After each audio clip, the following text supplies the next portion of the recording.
But this morning, ang topic po natin ngayon is entitled, Taste and See that the Lord is Good. Amen. Again, God is good.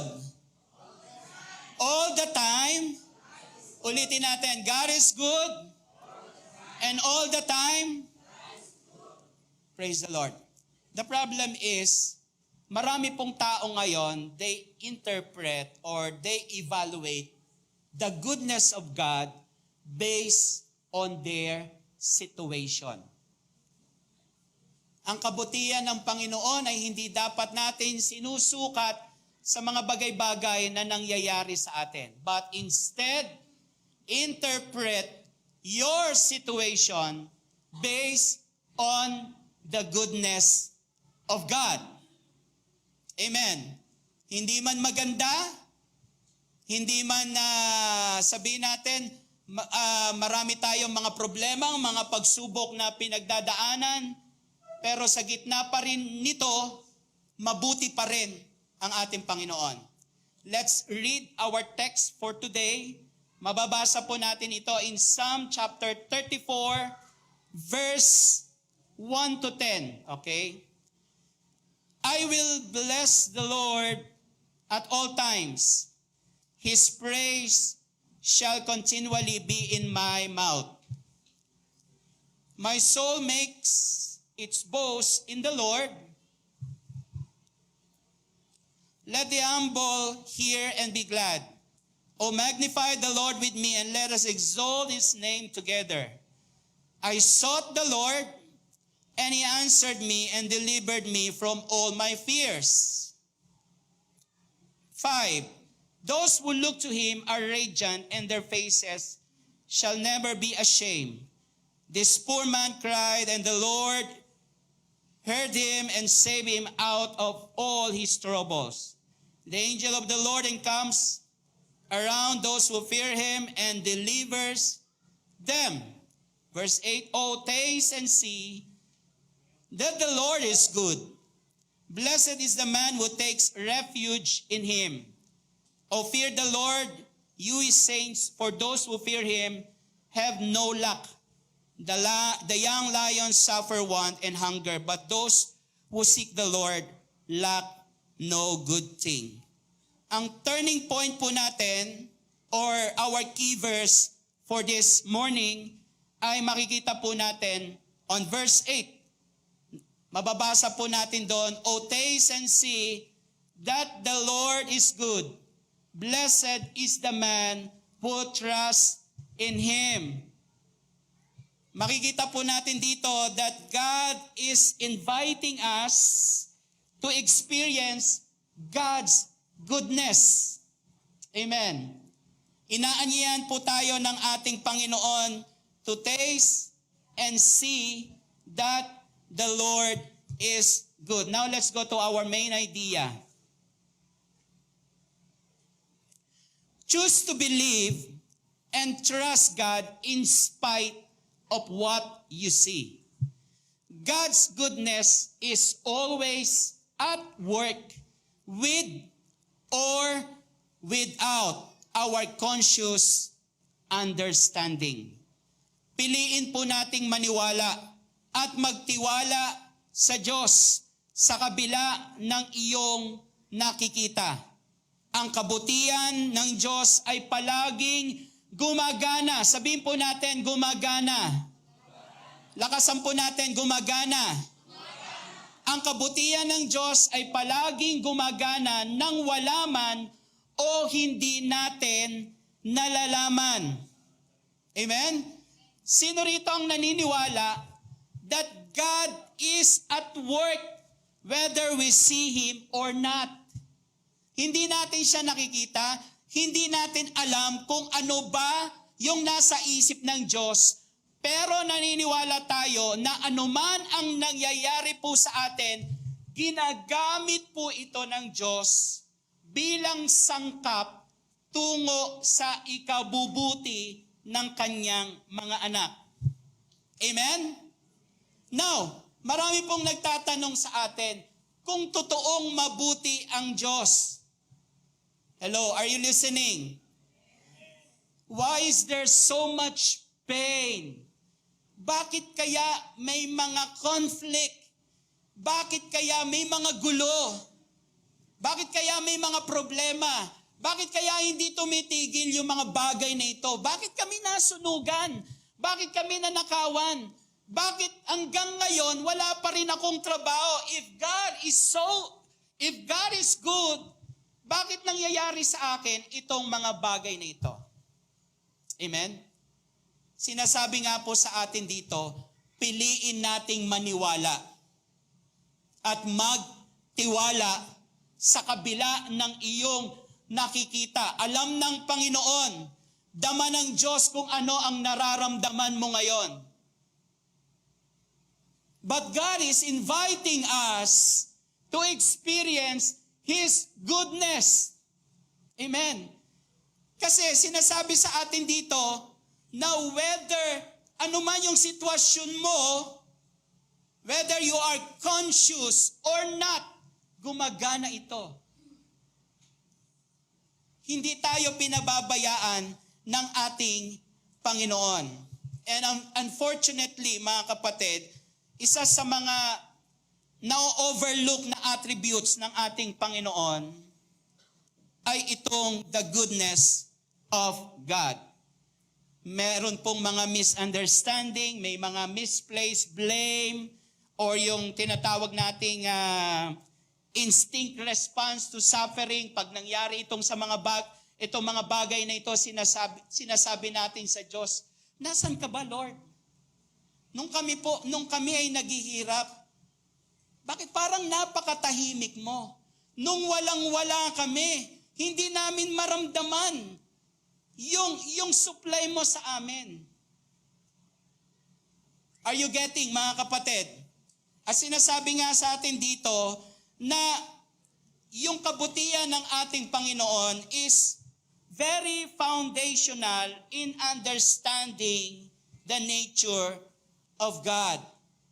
So hindi lamang po sa atin, God's work in the world and even God's plan for humanity. Yun nga lang, hindi naiintindihan ng maraming tao. That's why, sabi sa Psalm, God is inviting us to taste and see the goodness of God. By the way, gusto ko lamang po kayong bigyan ng short background, mga kapatid, yung pinanggalingan ng text na ito. Okay? Kung makikita po ninyo, nasa verse 8 po siya. So para kanino, okay, thank you.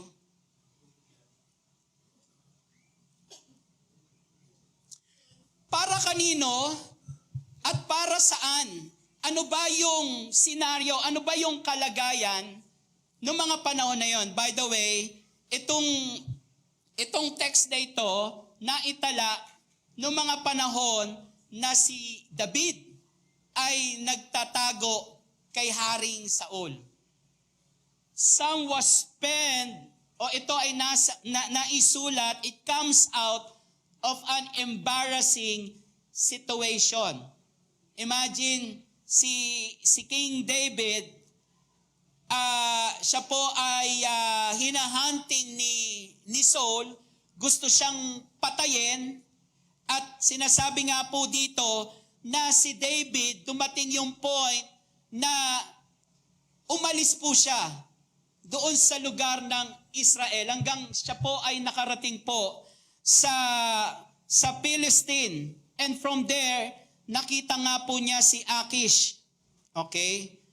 At ang kakaiba nga po dito, mga kapatid, yung pinuntahan po ni David, so from Israel territory, nagpunta po siya sa Achish. At si Achish po, ito po yung Philistine king of Gath. At yung kakaiba, itong Gath na ito po yung hometown ni Goliath. Ito po yung pinanggalingan ni Goliath na kung saan ito yung kanyang, yung pinatay ni Goliath. At dahil nga si David ay nagtatago, dumating siya doon sa punto na nakaharap po niya yung hari o yung pinuno. At dahil nga sa sinabi ng mga tauhan nung hari na yon, at sinabi nila, hindi ba ito si David?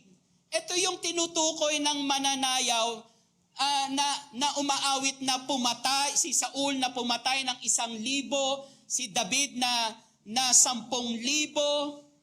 Tinuturo nila, kilala nila na ito si David. At since narinig ni David itong usapin na ito, kaya nagkaroon si David ng takot at pag-aakala na kung ano ang pwedeng gawin sa kanya. Kaya nung siya po ay tinawag, si David po ay nagkunwaring baliw. Siya po ay nagbaliw-baliwan, nagsusulat sa dingding, tumutulo yung kanyang laway. Kaya yung ganong pangyayari, ito ay nagligtas at nagbigay kay David para siya po ay pakawalan at palayain. And from there, mga kapatid, kung titingnan po natin, na-realize ni David, okay, na sa kabila po ng kanyang failure, God had been gracious in rescuing him anyway. Although si David po ay nasa tight spot, pero hindi po nangangahulugan, gina-justify nito yung kanyang mga ginawang kamalian o yung tinatawag nating deception. Kasi after that, nagpatuloy pa rin yung pattern of deception ni King David. Pero sa kabila po ng lahat ng ito, mga kapatid, again, na-realize ni David na itong mga ginawa niya are not the way to the good life.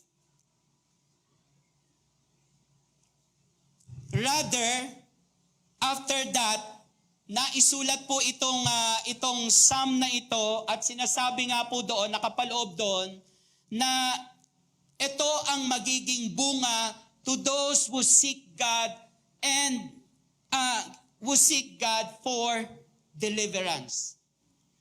Now, para maintindihan natin, since ang topic natin ngayon, it's all about tasting and seeing, what do we mean? Okay, ano ba ang ibig sabihin? What does it mean to taste and see that the Lord is good? Okay.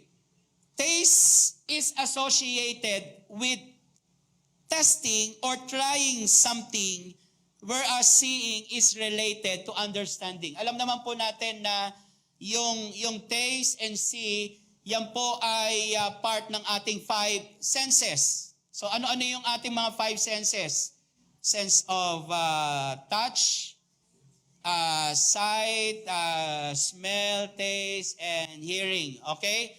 So, sinasabi rito, when we say taste, it means to try something by experiencing it.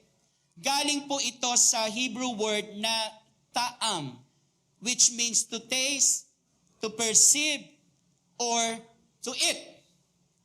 Ito ay isang active word na ang ibig sabihin, try God's goodness for themselves and experience it as one would taste a new food. We are meant to fully experience the goodness of the Lord. So ini-encourage po tayo dito ng Psalm to try God. Amen? Kung ako, meron akong hawak ngayon na isang mangga, I could study it, I could dissect it, okay? Ano pang pwede kong gawin dito sa mangga? Pwede kong i-appreciate to, but unless you taste it, amen? Unless natikman mo ito, doon mo malalaman, doon mo may experience, ba masarap pala itong mangga? Amen? I remember, mga kapatid, ang isa sa mga hate na hate ko talagang prutas. Ayaw na ayaw ko talaga ay ang durian. Okay? On the other side, ito naman yung paborito ng aking asawa. Kaya every time na pagpupunta siya ng Davao, mag-out of town, ang isa sa kanyang tinatarget, makapag-uwi ng durian. Okay? Alam niyo ginagawa niya, binabalot niyang mabuti at talagang ang kapal ng scotch tape. Kasi nga naman, kahit na anong balot mo talaga dito, sisingaw at sisingaw talaga, aamoy at aamoy talaga.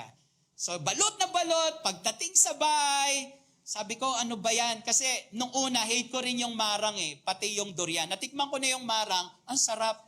Pero nung pinatikim niya sa akin yung durian, okay, wag mo lang amuyin. Tikman mo lang. So, tinikman ko, masarap naman pala. Amen? So, sinasabi sa atin dito, the reason, mga kapatid, kung bakit marami sa atin, still we reject the goodness of God, the reason kung bakit maraming tao, hindi talaga maintindihan yung kabutihan ng ating Panginoon, sinasabi nila na si Lord walang ginagawa because hindi nila na-experience at hindi nila nararanasan ang ating Panginoon. And the Bible encourages us, we are designed, we are meant to fully experience the goodness of the Lord. Amen. You try it. Amen. Now, let's see. Let's continue to investigate. Tingnan po natin yung see. Okay? Yung the word see come from the Hebrew word ra'a, which means perceive, have vision, look at, observe, look upon, to gaze at, to cause, to look intently at, and to look at each other or each other face. We can see that He is good unless we are looking at Him. And it's not just a glance, every now and then, it's a gaze. Hindi mo lang siya tinitingnan, binibigyan pa tayo rito, binigyan tayo ng diin dito. Sabi rito, to gaze. And to gaze means is to look steadily and intently at something, especially at that which excite admiration, curiosity, or interest. Nung binasa ko po ito, naalala ko po yung song na When I Look Into Your Holiness. At ang sabi nga po doon, yung second stanza, when I gaze into your loveliness. Ibig sabihin, pag sinabing, it's not a glance, but to look upon, sinasabi rito na to look intently. You meditate. Hindi nangangahulugan na pag merong kang nabasa na kanyang salita, your next, yung susunod na isipin mo, alam ko na yan. Okay? Diba? Sinasabi sa atin dito, pag sinabing to look intently, or sinasabi sa atin na magkaroon tayo ng excitement, ng curiosity, try to ponder, try to meditate, try to learn something. Kilalanin mong mabuti. Kung may nangyayari man sa'yo sa buhay mo, don't look on the side na, nako, baka pinapalo na ako ni Lord. Though alam natin na yung discipline ni Lord ay may malaking role in shaping us according according to His likeness. Pero tingnan mong mabuti, kapatid. Kung meron mang mga nangyayari sa iyo, kung meron mang mga problemang dumarating sa buhay mo, instead of complaining, okay, instead of blaming, try to look. Tingnan mong mabuti. Amen? See His goodness. To have a vision. Pag sinabing to have a vision, tingnan mo beyond. Huwag kang tumingin lamang dun sa nangyayari. You look beyond. Kumbaga, yung paningin mo, kailangan maging tagus-tagusan. Kasi the moment you look dun sa mga nangyayari sa buhay mo, mapuprostrate ka lang. Madidismaya ka lang. Mawawalan ka ng pag-asa. Kaya sinasabi sa atin dito na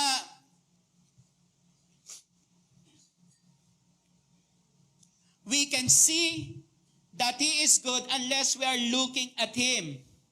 It is not just a glance every now and then, but it's a gaze. So naintindihan po natin na ang ibig sabihin ng to taste and see, although this is a figure of speech, but the Bible is inviting us na lasapin mo. Kagaya ng isang honey, let it roll down sa iyong dila. Amen? Kumbaga, namnamin mong mabuti. Na masarap pala. Amen? Na iba kapag nasa Panginoon. Tama? Masarap ang nasa Panginoon. Sino nagsasabing masarap ang nasa Panginoon? Kahit na mahirap, kahit na maraming pagsubok ang buhay, iba pa rin kapag nasa Panginoon ka. Amen? Kahit na sinasabi ng marami na wala yan, hindi pa rin mawawala yung pagsubok mo. No, kahit may pagsubok ka. Amen? The goodness of God is gagamitin niya itong mga bagay na ito para mas lalo mong hangaan ang Panginoon. Wow, ang galing mo, Lord. Di ba? Kahit na ang tagal na naming naghahanap ng venue, ang daming mga prospect, ang daming pwedeng puntahan. Pero gumagawa ka ng paraan, Lord. You are keeping us, you are still encouraging us to move on. Tinutulungan mo kami na hindi lamang namin tingnan yung hirap. Bagkus tingnan namin yung purpose mo, yung layunin mo sa kabila ng ito. Amen? Alam nyo, ganun din sa amin. Kahit nahirap kami, supposed to be last year, naka-prepare na yung budget namin for venue, pero nung nagpunta kami dun sa venue na tinatarget namin, may nakakuha na. At alam ninyo, nung pinuntahan namin yung lugar na yon, alam nyo kung ano yung business? Okay? Isa po siyang resto bar. Ginawang inuman. Kainan, inuman, o sa gabi siya nag-ooperate. So, hindi namin sinasabi na walang kabuluhan, useless. There's no such a thing, a meaningless suffering. Lahat ng ito ay may purpose. Lahat ng ito ay may kaakibat na plano ang ating Panginoon. Though pain is guaranteed to everyone, suffering is also guaranteed. As long na nabubuhay tayo, hindi mawawala si suffering. Hindi mawawala si pain. Hindi mawawala si conflict. Hindi mawawala yung sakit. This is guaranteed to all of us. But the beauty of this, kahit na may suffering tayo, hindi tinanggal ng Panginoon yung kanyang magandang ginagawa. He makes all things, kahit mahirap ang buhay, pwede niyang pagandahin ito out of His sovereignty, out of His wisdom. Kahit na sinasabi mo, Lord, ba't ang tagal mong sumagot? Lord, bakit ang tagal-tagal na nang ipinapanalangin ko? But until now, hindi pa rin dumarating.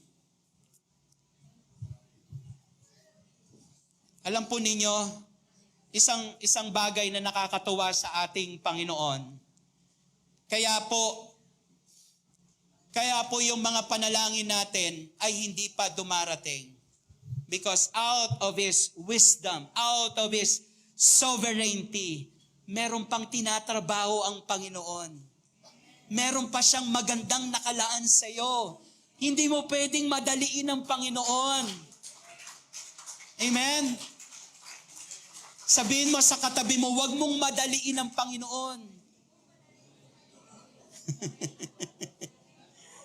Hindi natin pwedeng hatakin si Lord sa gusto natin. Kung naghihirap ka ngayon, sinasabi ni Lord, anak, ituloy mo lang, lasahan mo lang akong mabuti, tingnan mo lang akong mabuti. Time will come, yung gusto mong mangyari, mas lalong magiging masarap yan.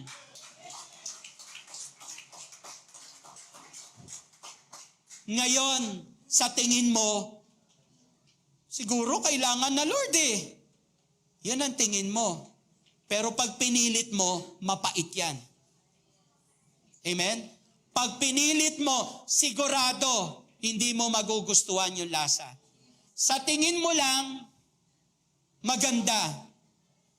Amen. But wait, hintayin mo lang si Lord. Trust His timing. Sabihin mo sa katabi mo, trust His timing. Amen. Pagtiwalaan mo yung kabutihan ng Panginoon. Hindi nangangahulugan na hindi niya ibinigay sa iyo, Brother Mon. Unfair na si Lord. No. Wait for it. Amen ba, Mecca? Huwag mong ilagay sa kalendaryo mo si Lord. Baliktarin mo, ikaw ang lumagay sa kalendaryo niya. Amen? Ilagay mo yung sarili mo sa principle ng salita ng Diyos. Huwag mong hatakin si Lord. Lord, ito yung gusto ko. Ito yung gusto kong buhay. Kung hindi yan, kung wala yan sa pattern ng Panginoon, magsasuffer ka lang. Amen? Maghihirap ka lang. But remember, kahit na meron tayong mga disobedience, meron tayong mga violation sa salita ng Panginoon, lahat ng ito ginagamit pa rin ni Lord. Hindi nyo ba nakikita that God is still good? Kahit matigas yung ulo mo, kahit na may alam mong may palong darating sa'yo, mabait pa rin ang Panginoon. Kasi para sa atin, yung palo na yon, disiplina ng Panginoon, at ang disiplina ng Panginoon ay isang pagmamahal, pag-ibig ng Diyos sa iyo. Amen. Now let's continue.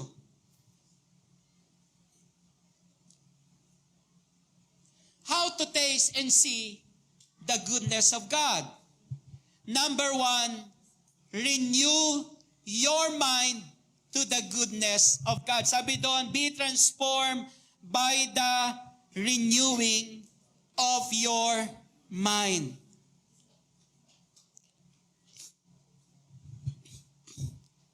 Mga kapatid, starting today, ang ganda ng pasok ng team natin for the year 2024. Amen? Start to renew your mind to the goodness of God. Ibig sabihin po nito, starting today, hugasan po natin yung isip natin. Huwag nating ilagay sa sarili nating pamantayan, yung gusto nating mangyari. Tandaan natin, may pamantayan ng ating Panginoon. Amen? So, lumabas ka sa sarili mo, expose yourself sa salita po ng ating Panginoon. Amen? Hayaan mo na yung kanyang salita ang maglinis sa iyo, yung kanyang salita ang maghugas sa iyo upang sa gayon mawala yung anumang putik, yung anumang kalawang, yung anumang pag-aalinlangan, pagdududa sa isip natin. Amen? And you start the year looking intently. Lord, ano man ang mangyari, nakatingin pa rin ako sa iyo. Amen? Yun po ang ibig sabihin ng fix your eyes onto Jesus. Amen? Ang isang taong binago na ang isip, nakatingin kanino? Kay Lord. Kung nakatingin ka sa tao, sabi nga, if you look to the person, you will be depressed. If you look to the world, ang sabi? O if you look to Satan, you will be possessed. But if you look to God, you will be blessed. Amen? So start renewing your mind. It's time to press the reset button. I-reset mo yung sarili mo. You convince yourself na hindi ka karapat-dapat. Yung mga dumarating sa'yo ay hindi karapat-dapat, pero binigay sa'yo ni Lord yan. Amen? Yun ang ibig sabihin ng mercy ng Panginoon. Amen? At sinasabi nga po sa atin dito na unawain nating mabuti ang kanyang kalooban. And for us, it's a good thing for us na starting this year, makilala nating mabuti ang ating Panginoon. And ito din mismo ang aking personal prayer, kahit na tayo po ay pastor, ang panalangin ko pa rin ay mas makilala pang mabuti ang ating Panginoon. Amen. Second, believe you will see the goodness of God. I would have lost heart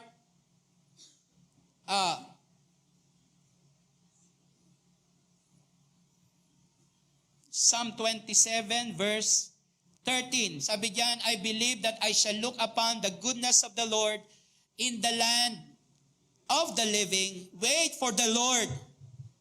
Be strong and let your heart take courage. Wait for the Lord. You cannot see the goodness of God unless you believe He is a good God. Amen?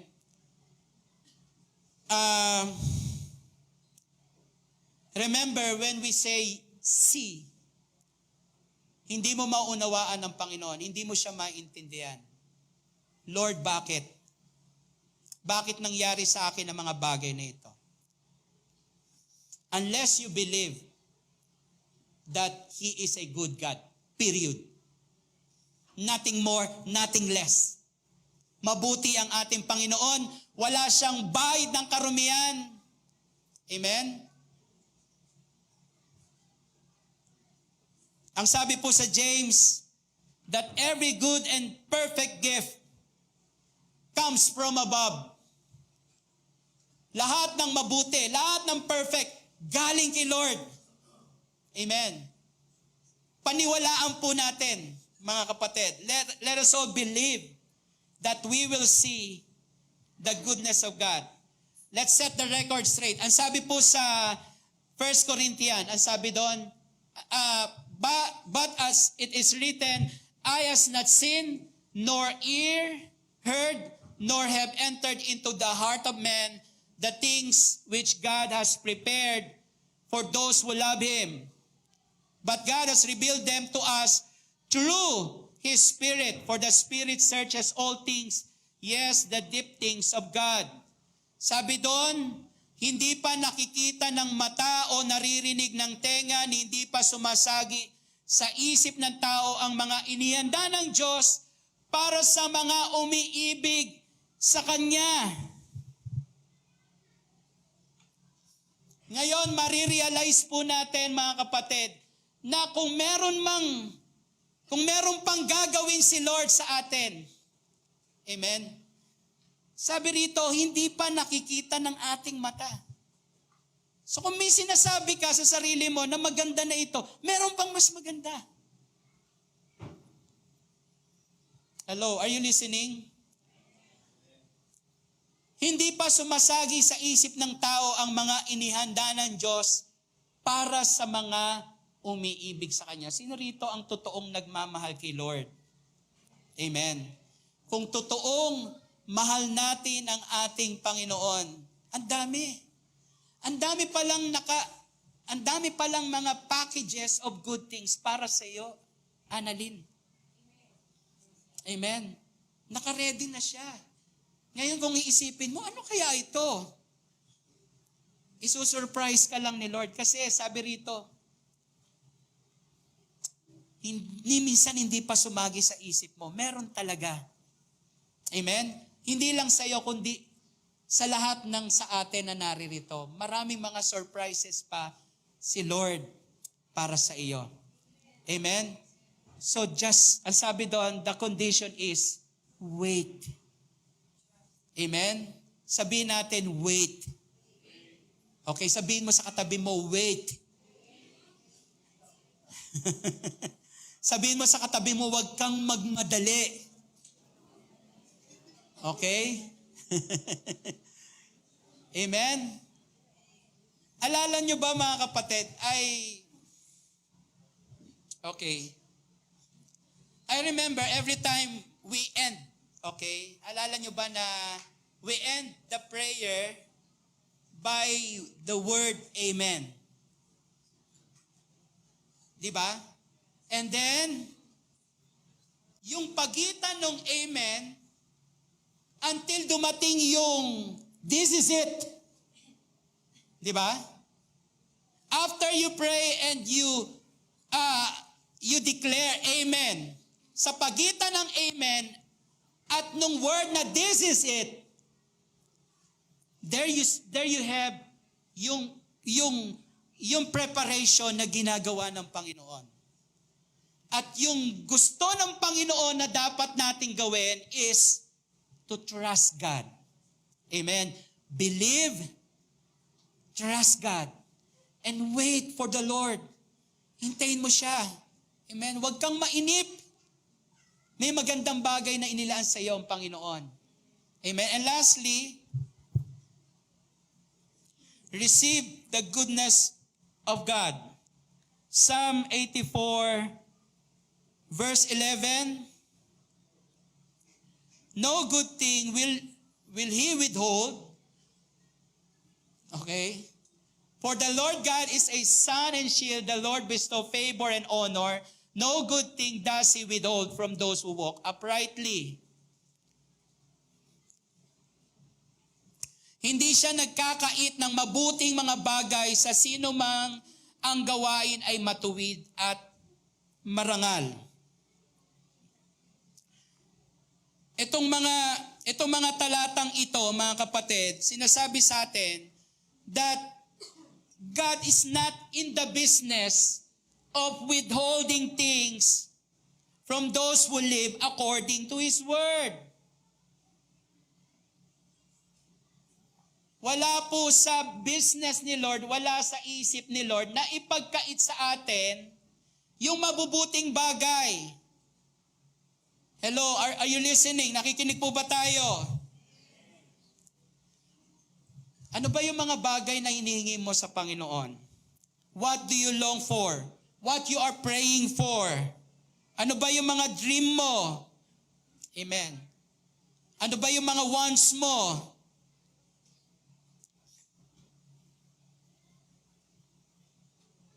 And this is the time to receive the goodness of God. Amen?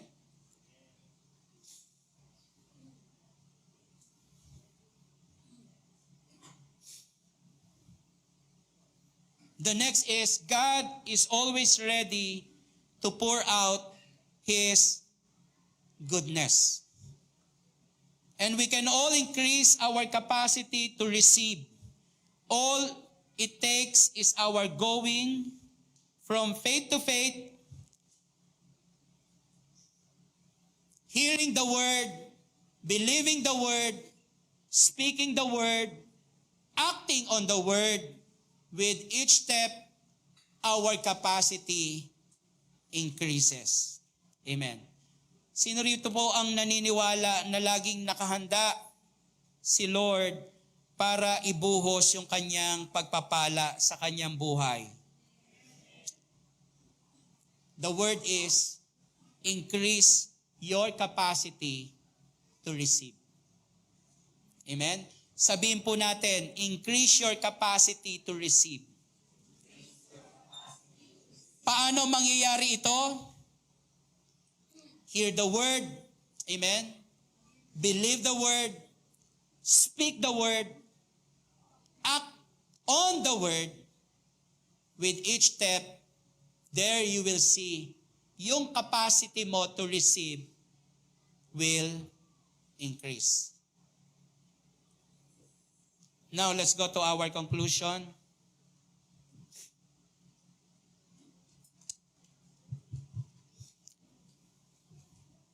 When we become aware of the goodness of the Lord, we naturally want to continue to taste and see more of Him so that we may know Him better and grow in our own spiritual maturity. He is the true source of all that is good and all that we need. In Tagalog, sabi doon, kapag namulat tayo sa kabutihan ng Panginoon, tingnan mo nga yung katabi mo kung nakamulat yung kanyang mata. Nakabuka ba? Kasi alam nyo na merong nakamulat ang mata na natutulog eh. Meron ba nun? Nakabuka yung mata na tulala. O, di ba?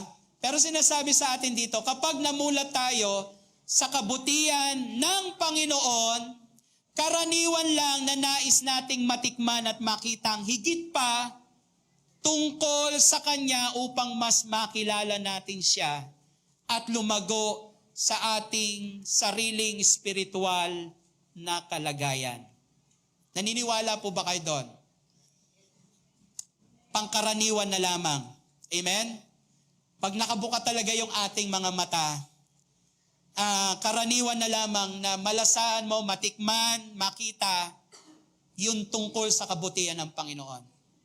Siya ang tunay na pinagmumulan ng lahat ng mabuti at lahat ng kailangan natin. Wala kang kailangan ng anumang bagay sa labas ng Panginoon.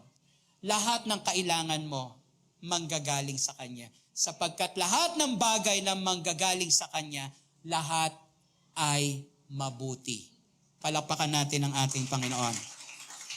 Tayo po lahat ay yumuko.